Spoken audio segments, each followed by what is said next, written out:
Hello guys, welcome back to my channel. It's your favorite lawyer again. So today we'll be completing the last part of the 6-part family law series, and the topic is on custody of children. Now, when a marriage breaks down or when a couple separates and there are children involved, the most logical thing to think about is who will have custody of the children, who will take care of the children, who is going to be in charge. And particularly, custody is the major issue because it's a human being. So it's unlike property that you can divide. It's unlike money that you can allocate properly. These are children, these are human beings. And so you can't just do that fine settlement just like that and say you're dividing the child. So the issue of custody is one of the most popularly contested reliefs, ancillary reliefs, with respect to a dissolution of a marriage. And now, an ancillary relief is a relief that is attached to a main relief, the principal relief.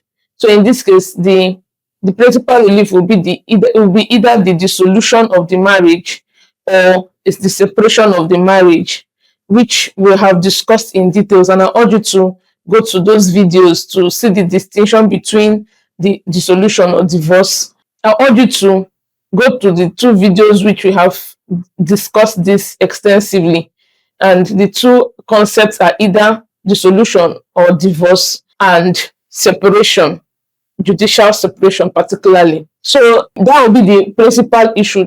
Any of those 2 can be the principal issue upon which one party can bring an application for custody. So in that instance, the application for custody of the children is an ancillary relief to the principal issue, which is either a dissolution of the marriage or a judicial separation. However, now it is one of the most contested ancillary reliefs in marital issues, in matrimonial causes issues, because you're talking of it's an emotional thing, and you're talking of the life of your children at stake. So the 2 parties, the mother and the father of the child, have emotionally vested interests in their children.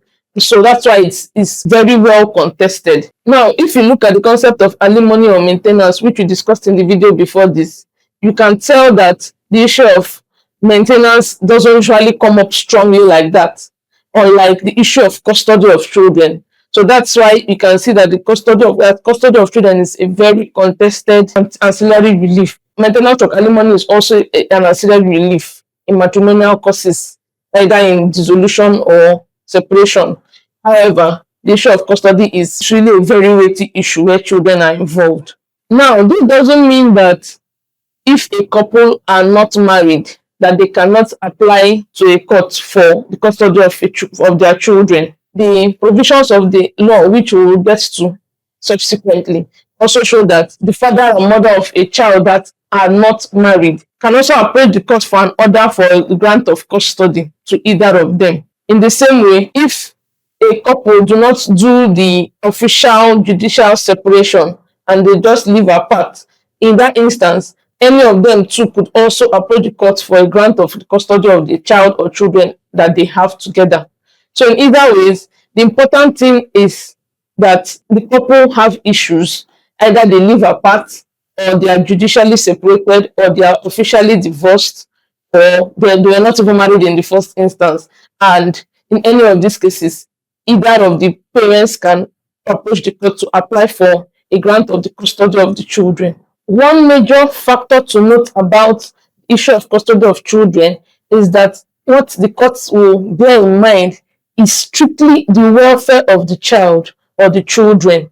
And so it's neither to punish one party to the benefit of the other party, neither is it a reward system to grant to one party against or to the detriment of the other party. So in the issue of custody of children, what is paramount is the best interests of the child or children. So for custody of children, the main laws that guide the issue of custody of children in Nigeria is, first of all, the Matrimonial Causes Act, which you have been looking at throughout this family law series. And so this provision of the Matrimonial Causes Act, that is the MCA, in section 71, the act empowers the court to make orders with respect to the custody of a child or guardianship of a child and the welfare of a child And that same section 71 states that the guiding consideration for the court is the best interests of the child, like I said earlier. So it's clearly stated in the law, the Matrimonial Causes Act. So that's the first major and the first principal legislation that governs custody of children in Nigeria. The second major law that governs custody of children in Nigeria is the Child Rights of 2003. However, it's important to know that Nigeria operates a federal system. And so by the federal system of Nigeria, the federal legislation, that is the National Assembly, makes laws for the nation and at the federal level. And so the issue of children custody or welfare, guardianship, doesn't fall within the exclusive list that is for the National Assembly to make. Neither does it fall within the concurrent list that is done between the National Assembly and the state houses of assembly. Rather, the issue of custody of children falls within the residual list, which is the sole preserve of just the state houses of assembly. So the Child Rights Act, which was enacted by the National Assembly following some United Nations intervention, doesn't apply to the states, except if the states have domesticated it by their state assemblies. And so you will now see child rights laws of the states. So currently, almost all the states have enacted and domesticated the child rights laws in their various states. So the Child Rights Act applies to only Abuja, since Abuja is considered a state in that sense. Since there's no state house of assembly in Abuja, it is the National Assembly that will make laws for Abuja. So the Child Rights Act applies only in Abuja. But the child rights laws of the states are all materially the same with the Child Rights Act. So for the purposes of this video, I'll be discussing mostly the provisions of the Child Rights Act, since it is similar to what most states have enacted. So by virtue of Section 1 of the Child Rights Act, it provides that whatever decisions that are being made with respect to a child, whether the decisions are being made by an individual, whether it be the parents or not the parents of the child, or whether the decisions are made by the public or the government or even a court of law, that whatever all those decisions shall be done and must be done with the best interests of the child as the primary consideration. So you see here that the Child Rights Act also clearly stated that whatever decision that is being made with respect to a child, which includes the custody of the child as we are discussing in this video, the principal consideration has to be the best interest of the child. So this provision also is similar to the provision in the Matrimonial Causes Act, because it is very key with respect to custody, and we'll see in the rest of this video that everything about the custody of children has to do with their best interest. So we'll go into factors that the court will consider when granting custody. Like I said at the beginning, which I've reiterated, the principal consideration is the best interest of the child. But then there are other factors that the courts will usually consider when granting custody of a child or children. So the first factor that the court will consider is the welfare of a child. And the welfare encompasses physical, moral, emotional, psychological, everything about the child. So the welfare of a child is the first factor that the court will consider. The second factor that the courts usually consider when dealing with custody is the age and the sex of the child. Now, it is popularly believed that if the child is a girl, that the court usually grants to the mother, and if the child is a boy, the court usually grants to the father. The same thing also applies, as it is also usually believed that children of tender years will be given to their mother automatically. So the courts have decided in cases, particularly the case of Oti versus Oti, which was reported in 1992, that there's no strict legal requirement for these assumptions or these popular beliefs. So like I said at the beginning, what the courts will consider is the paramount best interest of the child. So it's, even though it is more logical and it looks like it's more believable that children of tender years will be usually granted to their mother, it is not a strict legal requirement. It's not stated anywhere. So though it could happen, but it's not compulsory. So if there are any reasons for the court to believe that the mother of the child, of that tender child, cannot take care of that child, then the court will not grant it. But this doesn't mean that the court will not put all this into consideration. So the age and the sex of the child, part of the consideration that the courts usually consider. But note that it's not a strict requirement, like I said earlier. The third factor that the courts usually consider with respect to custody is the conduct of the parents. So in this case, the court will also evaluate each parent's conduct, particularly the parent that brings the application. So where you can prove instances of violence from such parents, or you can prove instances of parental neglect, can prove immorality. So those are things that the court will put into consideration, and they could weigh heavily against the court granting custody to such parents. So going back to my earlier instance, if it can be proved, if the father of the child can prove that the mother of that child is of a tender age, we imagine a child of 3 years, and the father can prove that the mother of that child has been very, very negligent, doesn't take care of the child, abandons the child, and goes on a frolic of her own, goes for parties, spends time on her phone, on social media, and abandons the child, and you have things to prove that and establish those facts. But we weigh against the court's mind when the court wants to grant custody of that tender child of 2-3 years to that mother. So you can see the conduct of the parties is a consideration that the courts will look at when making decisions with respect to custody of children. The fourth factor that the court will consider with respect to custody of a child or children is the financial capacity of the parties. Now, note that the financial capacity of the parties is not a major consideration, but it can also weigh on the mind of the courts. This is because the welfare of a child is not only tied to financial needs. The child's well-being, like I said earlier, the child's psychological welfare, the child's emotional welfare is also important. Recall that was the first factor that I stated in this video. While the financial capacity of the parents is a consideration, it is not a very decisive parameter that the court will use to grant custody to one party. So it doesn't automatically mean that the party that has more finances or has the most finances, probably the other party is not even really doing anything, and there's a big margin, there's a wide margin between both parties. So it doesn't automatically mean that the one that really has the wider margin will be granted custody. The best interests of the child, general well-being of the child will be the consideration.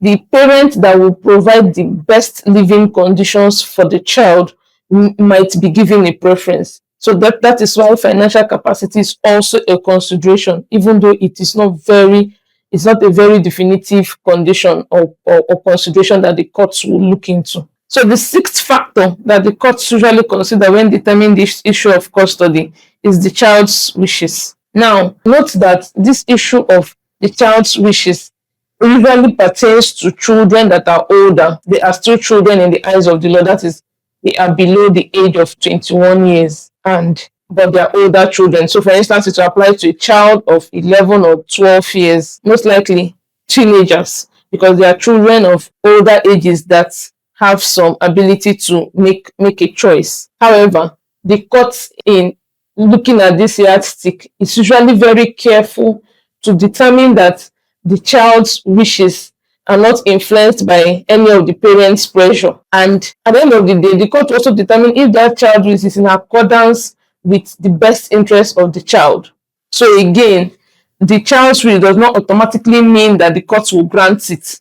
So the court will also consider the child's best interest as the paramount consideration. So now we'll look at types of custody that the court usually grants. So the first type of custody we'll be discussing is sole custody. As the name implies, sole custody is custody given to one party, while visitation rights will be given to the other party. For instance, the mother is given custody of the child.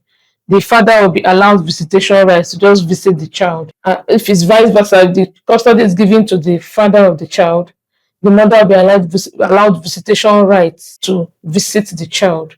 So that is sole custody. The second type of custody is the joint custody. And the joint custody, as the name implies, is that both parents will share the custody of the children at a time.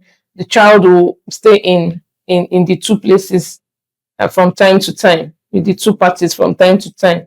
Although this is less commonly seen in the Nigerian legal space. However, it's a type of custody that can also be granted by the court. And so for joint custody, because it's joint, the two parties, the parents of the child will make decisions together. So it's not unilaterally for one party to make all the decisions. Every decision with respect to the child, the choices of the school that they attend, all the decisions that have to do with the child, they make the decisions jointly and together. So it's not just done majorly by one party who has the custody under the sole custody regime. And this is because the nature of custody has to do with making decisions for that child. That is why the child is a child. The child doesn't have the full mental capacity to take his or her own decisions. So those decisions will be taken by the parents. So under joint custody, both parties make those decisions jointly and together. The third type of custody that the courts can grant is called interim custody. And interim, as the name implies, means that the main action is still going on in court. The main lawsuit is still going on. The petition for the dissolution or the petition for the separation of the marriage is still ongoing. And if the main suit is taking a lot of time, the court can grant interim, that is temporal orders, custody orders to one party, pending when the court will look at the whole matter and give its final decision. So an interim custody, that's an interim order, is an order that is there for the meantime until the court makes its final decision. Now, you recall that earlier when I stated that even a child of parents that were not married, a child that was born out of wedlock, the court can grant custody. Usually, the courts have held that for an unmarried couple, the child belongs to the mother. However, it doesn't stop or prevent the father of the child from applying to court for custody based on the reasons that I have stated earlier. If the father of the child can prove that the mother is incapable of taking care of the child, or for some other reason, if whatever reason, if there's some violence on the part of the mother, that the mother's conduct is unfit for raising up the child, then the court can also grant custody to that father. Now, having talked about children that were born out of wedlock, another issue is children that were born out of wedlock, but the parents have now gotten married, and one of the parties has a child that was not a child of that particular marriage. For the purposes of this issue of custody under the Matrimonial Causes Act, the Act also provides that such a child that was born by either the father or mother outside the marriage with his wife is now seen as a child of the marriage. So let's say that Mr. and Mrs. A got married and Mr. A or Mrs. A had a child before the marriage, which they have now adopted in the marriage. If their marriage breaks down and they want to go their separate ways, either of them could apply for custody of that child. So even if it was Mr. A that had the child before the marriage, Mrs. A can claim for custody of the child because both of them have accepted the child under that marriage. This scenario is provided for in Section 69 of the Matrimonial Causes Act. It defined children of the marriage as children that were born before the marriage started. So it also defined children of the marriage as illegitimate children. So however the children were had, it doesn't matter when it has to do with their custody. And again, this is because what is paramount in the consideration with respect to custody is the best interests of the child. So the court just wants to determine and ensure that the children's best interests are taken care of. So the law does not want to know how the child was born, whether the child was born illegitimately or even adopted children, as long as the child was adopted by one of the parties with the consent of the other party. And then the marriage has now broken down. That child that was adopted, one party can make an application for custody based on this provision of that law. So the law broadens the definition of children of marriages to include every child that is connected to that marriage. And the exception is as long as that child has not been adopted by another person. And this is because if another person has adopted that child, then by law, the new parents of the child, the adopted parents of the child, become the legal guardians that are responsible for that child's welfare. Furthermore, another issue which I alluded to earlier is that even if the parents of the child were married, but then they just start living apart, they didn't do any official judicial separation, neither did they go through the divorce proceedings, but they live apart for some reasons, and either of them wants to apply for the custody of the child, they can also apply. That party that wants to apply can also apply for the custody of the child. Again, this is because all the court wants to determine is the best interest of the child. However, by virtue of Section 69 of the Child Rights Act, if the parents of the child live together and one of them has applied for custody, it will elapse if they continue to live together for 3 months. So this goes to show that if a married couple live together, one of them cannot be applying for the custody of a child. And it makes logical sense because both parties live together. So Section 69 of the Child Rights Act makes it clear that for one party to be granted custody of the child, they must be living separately. They must be living apart. And so if they live together and the order of custody has been granted to one party, it will abate if they have lived together for 3 months. Before we conclude, it is very important to note that by virtue of Section 71(4) of the Matrimonial Causes Act, the custody of a child can be granted to another party that is neither a parent of the child. Like I stated earlier, the paramount consideration is the best interest of a child. So if the court determines that the child's best interests will be taken care of by another party other than the parents of the child, the court will grant custody to such party. It could be the relatives of the parents or it could be anybody. But the important thing to note is that custody of a child can be granted to persons that are not the parents of a child. In conclusion, the issue of the custody of a child is not guided by parental rights. So it's not a right of the parents, because both parents are parents of the child. And so none of them has better rights to obtain custody of the child. So the overarching consideration is the child's best interests. Also, other issues such as the tribes of either parents or the religion of either parents are not also put in consideration when determining custody of the children.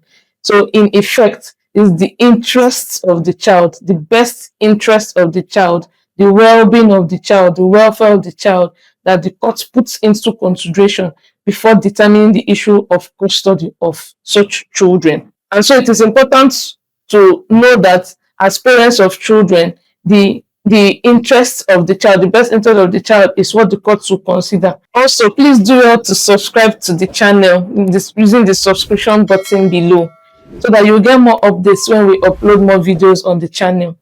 So I'll see you in my next video. Bye.